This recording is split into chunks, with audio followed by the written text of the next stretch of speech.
Alright, so we're here with Game 2 of Chronicle of the Godslayer Dawn of Champions practice for the September tournament.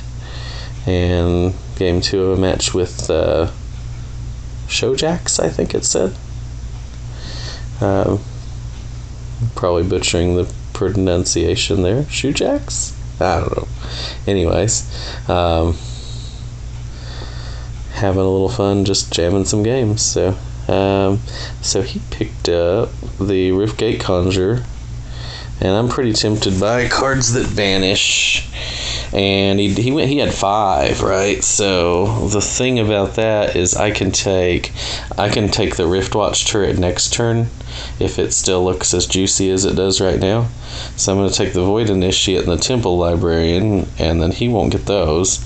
And then I can turn around and back it up with a turret if I feel that I need to, which might be pretty reasonable, especially since he already has a huge power card like that, the Riftwatch guy.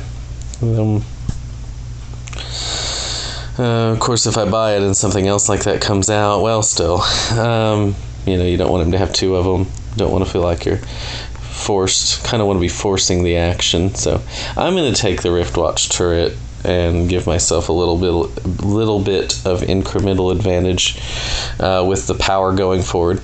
I like this combination of sets. It feels, at least these games, it feels like have been pretty interactive. A lot of good decisions going on, so can't complain. Unfortunately for him, his Riftgate Conjure is a liability on this hand, and he was not able to pick up his Moonveil Click, which would have been ideal for him. So I'll just use my Librarian and dig a little deeper, and I want to have, okay, let's see, so I'm going to draw a Riftwatch guy, so I'm not going to have like a 6. There's no possibility of that. So I'm going to go ahead and pick up the Dartha. It's sort of a slow roll, but I think I want to get the Banishing rolling, and the Void Initiate and the Dartha combined should help me to shape my deck, where hopefully I'm going to get cards like Serene Ascetic and Master Dartha, if not Moonveil Click as well. The Moonveil is significantly better for him than it is for me, but I don't really want him to have it. So I'm going to banish this Militia, and I'm going to buy a Mystic. I'm going to ignore the Rocket Courier for the time being. I think that the big heroes that are out there are just way more important than the Rocket Courier or the Genesis Capsule. So he gets the Moonveil, and I get the Serene Ascetic. So that works out okay. And if I can, Arbiter of the Precipice. Still, oh wow, and he didn't have it. Okay, so now I can get going kind of nuts probably here. Banishing discard with this, because I'm banishing Militia with my Dartha, and then I'm picking up the Arbiter of the Precipice. Because now I have Dartha picking up Mystics for me, so I'll have no shortage of runes. So basically, it's just, draw as fast as I can, and this game, hopefully, I can kind of get out of hand. So he was able to hit the Mechana guy to pick up a Mechana Construct at a discount. Pretty sweet. I'm going to dig and see if I can buy Master Dartha to go with my Dartha Master of Insight. And I will have, and we've done it, double Dartha. That ought to be an achievement or something. Yeah. I mean, Zero the Forked Path is good, Snapdragon's fine, but let's be real, I'm not passing on a Master Dartha this early when I already have a card draw deck set up. Oh my, Starlight Sanctum, yeah, that's what it's about. Don't forget to banish the Void Initiate first, before the shuffle, and then play the Master Dartha. I can play the Temple Librarian, and then I'll play the Arbiter of the Precipice. So now I've gone through my deck, and now I think I could pitch the Dartha Master of Insight, but I don't really have to. I think I'm okay with Right, well, we'll see what happens here. We'll see what pops out. Don't really have to. I think I'm just gonna keep Dartha around for just a bit longer. At this point, I'm drawing so many cards that more Mystics is good. This is one of those decks that I'm thinning pretty quickly and could be in real danger of just running out of cards to draw.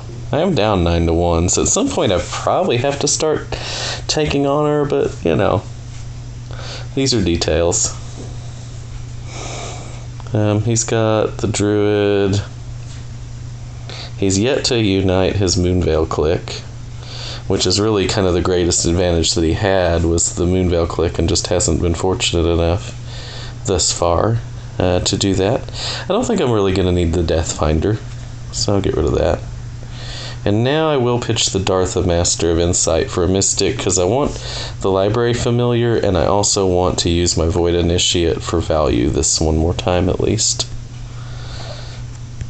I feel like that's a pretty decent time. I mean, I'm almost out of apprentices, so don't really need Dartha Master of Insight floating around anymore. I will have to, at some point, like I said, try to pick up some honor, like maybe that Avatar Golem, but he may take that from me here. He did not. Okay. So Avatar Golem is pretty high value for me. I'd like to banish something from the center row first, and that way maybe I can pick up something for free with my Starlight Sanctum. Yeah. Okay, drawing cards.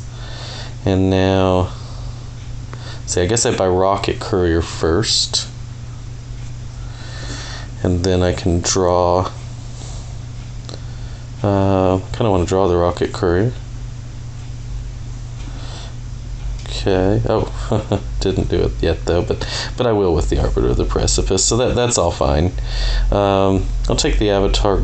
Well, let's see. Let's be greedy and see if I can get more out of my free hero than a 2 cost. So now I can use the Arbiter of the Precipice, and then get full value off Clockwork Sentry, and I should be able to clear some center row cards here. I guess Mistake of Creation is probably the best thing to take first, and I don't really need the Trickster. Don't really care if he kills 1 or 2 of my constructs.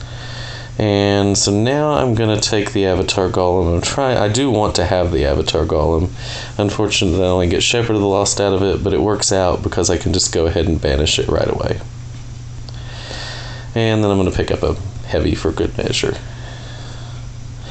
Firmly in control of this game. Not a lot that I can think of that can really go wrong, because, I mean, just all the card draw that I have, I'm pretty much doing whatever I want, and there's still plenty of honor in the pool, so this just feels likely to just continue to snowball. Pretty much anything that comes out now I can use, because I just have such flexibility with all this card draw and all the rune production that I have, and the center row banish. For greed, I want to have an Enlightened Construct before I play my Avatar Golem this turn. And I do want to take out the Exhaust Lurker to minimize his chances of coming back, which I think is a legitimate thing. I mean, you know, to minimize that, not that he's going to come back, but I think, you know, that you always want to do anything you can to kind of just take your opponent off of anything that, okay, and I think we've done that, so reasonable. I guess we finished the turn. Never quite sure how to handle this in a video. You know, do you guys really want to see the rest of the turn? I mean, it is pretty irrelevant because the game is firmly in our control, but I guess since I'm not sure, I will continue with the turn. I think, you know, for me, I always enjoyed playing it out, at least when I first started playing the game, because it was just, you know, it was something that's kind of what I've been building to the whole time is, you know, what's this deck going to do? And then to, you know, to not follow through with that seemed, you know, less good.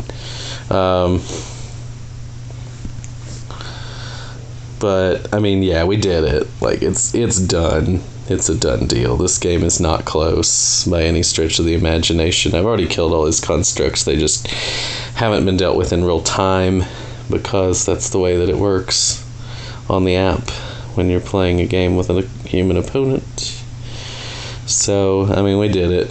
A little rally just to rub it in, and I think that's enough. So, thanks for watching, and we'll see you guys next time. And if you enjoyed this video, please like and subscribe.